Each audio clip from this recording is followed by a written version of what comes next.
Volume up and get ready.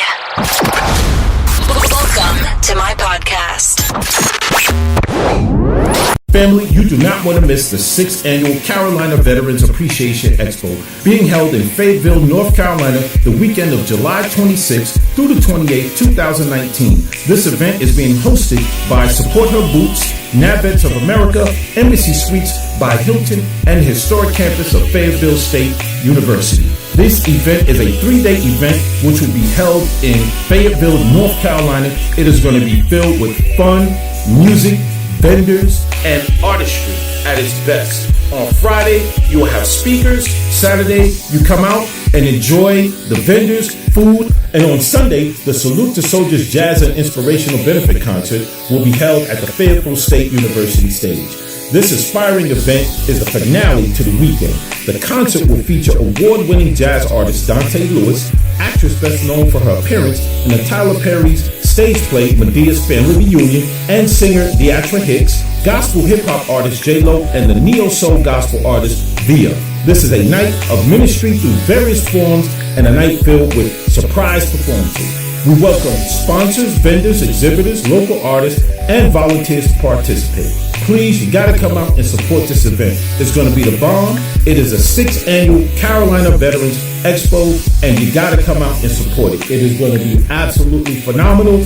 And if you're coming from Charlotte, North Carolina to get to the 6th Annual Carolina Veterans Appreciation Expo, there are round-trip tickets available by bus. Round-trip tickets available. So if you want all of this information, you want to come and join the festivities, you can contact this station, truepodcasting@gmail.com.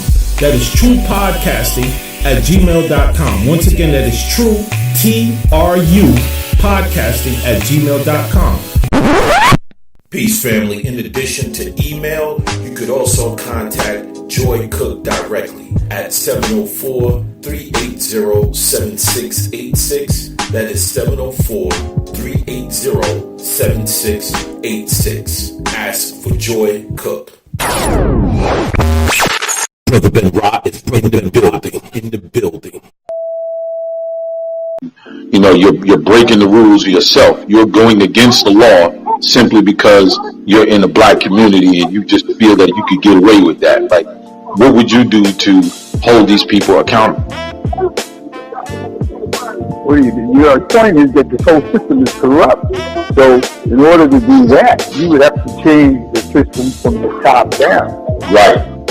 You understand? Because you can't do it just as one individual you couldn't do it as one individual that's in a position, like say if you were over the police department or some stuff like that. Right. Because remember, the police department have their little cliques, their little good old boy cliques and everything else, like, so that the corruption is not going to stop by you just being over them, over the head of the police department. Right. You understand?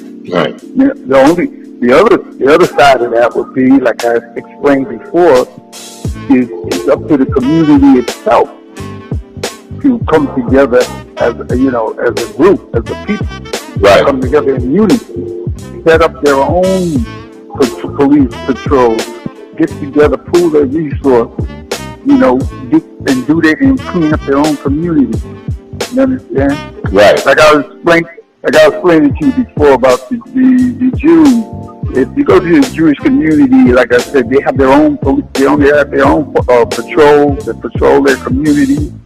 You understand? Right. They have a lawyer that actually has a place that they have set up in the precinct in their area. Right. Where if any one of them get arrested, they got automatically have a lawyer that's right there. So that they will be able to, be able to, exercise their rights as a citizen. Right. You understand? Because they got someone there that's going to be there to help them to exercise their rights. Right. Automatically. So basically, what we need to do as people of color, we need to get ourselves together, put ourselves together, pool our resources, and begin to build our community in unity. You understand? Right. Stop all this, fighting among ourselves and trying to, like in certain communities where they have the gang members should be coming together to make sure that the communities are safe. Instead of going around murdering one another, that doesn't make any sense. You know what I'm saying? Right. So, but the point I'm making is the unity factor is the key to the whole situation. Right. You understand? Because if police come into a community where the people are unified and are together, such as the Jews, which I keep making that pointing that out, what happened will not happen. Because if you ever notice, Jews don't get shot down in the streets for no reason. Right. You understand? Right. You don't never read about them getting shot down for no reason and all that bullshit. Right. When they go in a Jewish community, what they do is they make sure that they do the right by those Jews. Right. That's right. Because if they make any kind of false move or mistake, they know they're gonna pay a price. Right. So our community needs to be set up the same manner, where when they come in there, they're gonna be too afraid to do any kind of nonsense like that to us, because we would have our things set up in that manner. Right. Well, you know what? I feel the same way. When I was just, like I said, I was just talking to somebody about this type of stuff. We had a conversation. My friend Henry Jackson, and we talked about this. Like in private. We spoke about this kind of stuff, and one of the things that I was mentioning was that I don't think it's necessarily training. I mean, even though training is something that is needed, you need to update, remind people, of how to do things. But my issue is I could be watching Facebook, right? And I'm looking at Facebook and I'm coming across videos in which I'm watching these police officers literally fist fight with other white folks. Okay, they'll be on the ground, tussling, fighting each other. When they get into a situation, and then once it's over, they handcuff them, and it's time to go. In some cases, they've already called for backup prior, and you see the other officers come, and they're trying to peel the white boy off the cop, or vice versa. And when it's all said and done, you're still alive. You get handcuffed and you get put in the car. Nobody thought they saw a gun. Nobody heard somebody say gun, and nobody got shot. But when it come to black folks, before you even get a chance to be hustling and tussling, at some point they're gonna have that gun in your face. You know what I'm saying? And if you are down on the ground, you just better hope and pray that nobody says gun, or if they see a gun on you, they're gonna just shoot. When I first started hearing about body cameras, and one of the first things I said was, you watch and see how these people start maneuvering with the body cameras. I said this, Pops, before they even started putting these cameras on the police. I said, when they're fighting with you and they're tussling and stuff like that, they're going to start yelling out stuff like, he's got a gun, he's got a gun, stop resisting, right? And sure enough, that's what's going on right now. And because when you have a body camera on, there's things that you really can't see when you're tussling and trying and you're going through a situation with an officer. You don't really know what's going on when you all you hear is an officer screaming, stop resisting. So stop resisting. They're yelling that, but the officer could be kicking your goddamn behind while you laying on the floor, beating your behind, and he's talking, and he's yelling, stop resisting. You see what I'm saying? Oh yeah, I know that. I know all about that. Yeah, you can't see what's happening, neither could a Jew. Because when they looking at this, All they see is the camera going in all kind of directions, and they hear an officer saying, "Stop resisting." And what you're not even resisting. But they want to rough you up, whip your doggone behind simply because you black. It ain't because you're resisting. If you have a right to speak and say what you feel. And a lot of times these officers that they have, they hate when a black person is telling them what they think is right or what they think is wrong about how they are following these so-called procedures, or if they're even following procedure at all. They don't want you saying anything, and you could be 100% correct in what you're saying, but because you're black, they got an attitude, and they already look at you as a criminal because they've been taught that you are the criminal element. You know what I'm saying? So here's the criminal. Here in their mind, here's this criminal. Here's this nigga trying to tell me what to say and what to do, and you know what I'm saying? They get aggravated with that. You know, and they be ready to bust your ass. They be ready to go upside your head, you know, simply because you telling them what's right, and you're letting them know that they're doing wrong and how they handling the procedure. You know what I'm saying? They're not doing the right thing, so they don't want you to say nothing. Just be quiet and let me do it the way I'm doing. Let me abuse you. Let me disrespect you in front of your family, or, you know, whatever the case is. And if you open your mouth, then it's going to be a problem. Is it necessarily police training, or is it a thing where when you know, cast these officers, let's say you was in a position of power, you know, hiring and firing, and you see these officers just simply violating policy all the way through. I mean, what is the proper way to, you know, hold people accountable so you can send a message, you know, out to those officers and let them know if you practicing this crap, you ain't gonna have no job, you know? No, but see, if I had the power to be able to do that, of course. I mean, you know, if you see an officer doing something they haven't got to do, you know they're wrong. Then, of course, if you're there, you know, if you're there, you know, if you over them, you're supposed to, you know, do what is right, you know, by the law. You right. understand? You're supposed, you know, you're supposed to pay the consequences. Homicide. Right. That the police perpetrated on somebody. But the officers, they didn't lose their job. They didn't go no jail. You know what I'm saying? Right. They didn't lose their job. They didn't go to jail.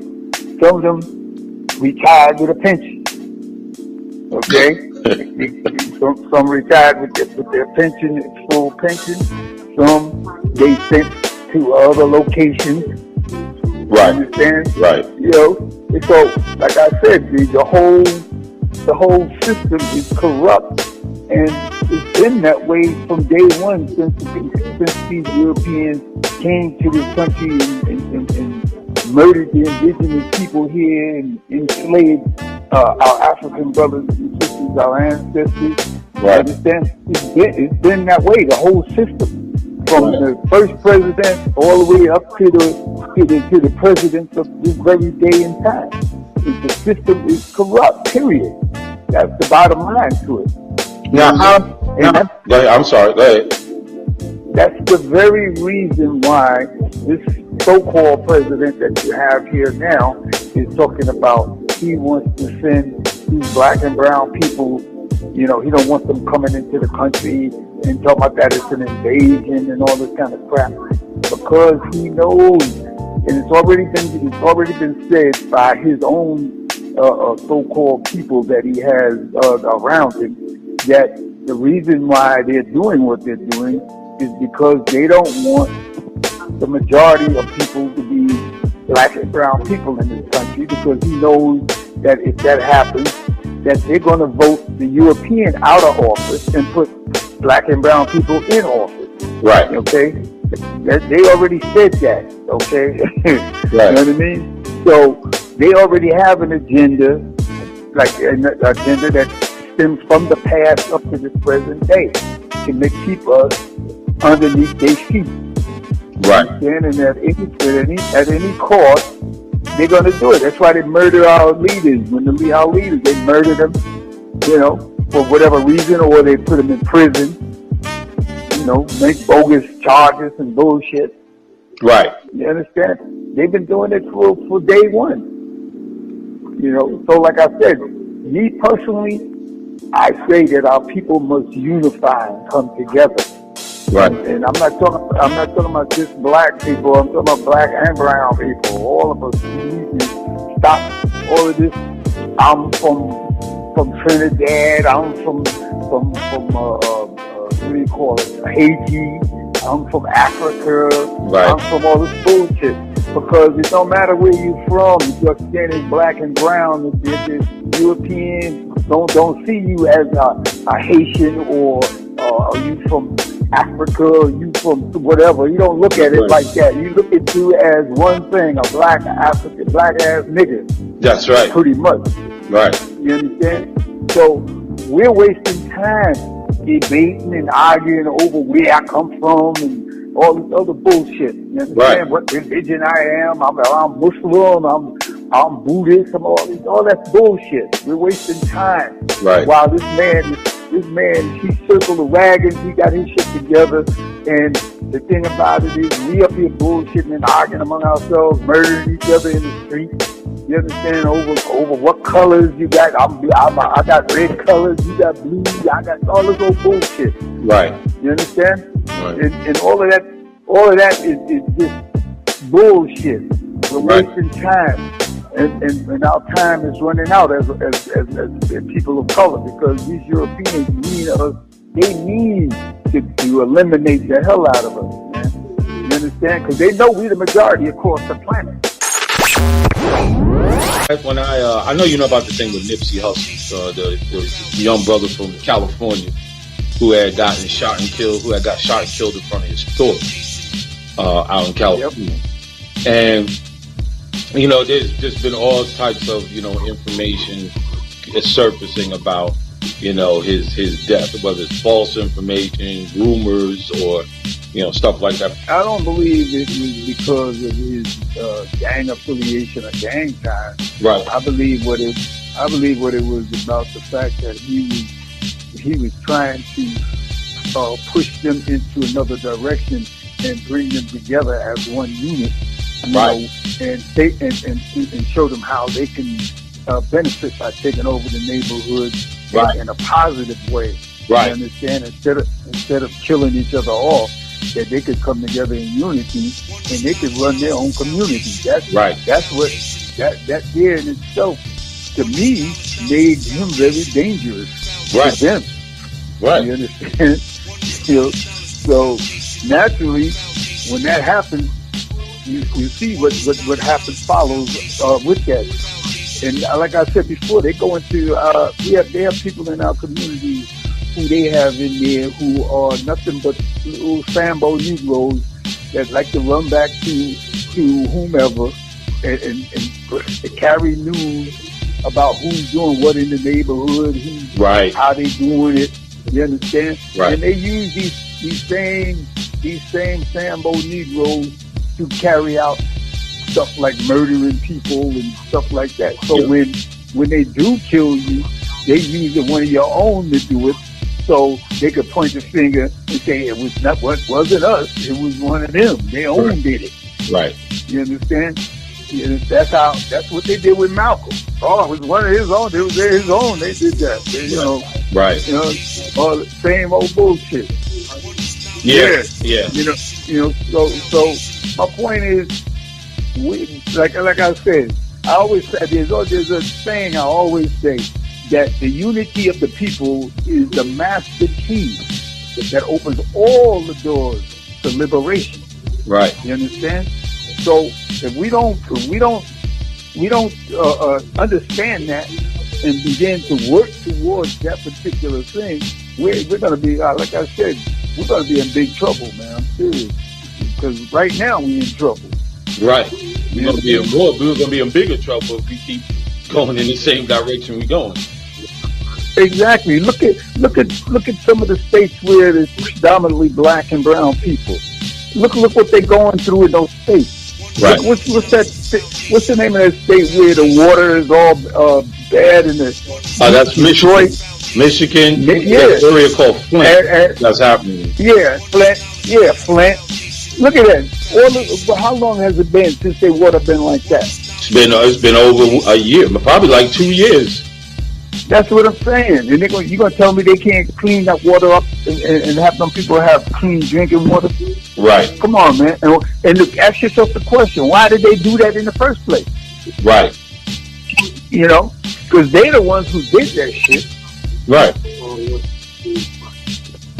You know, I'm like, yeah.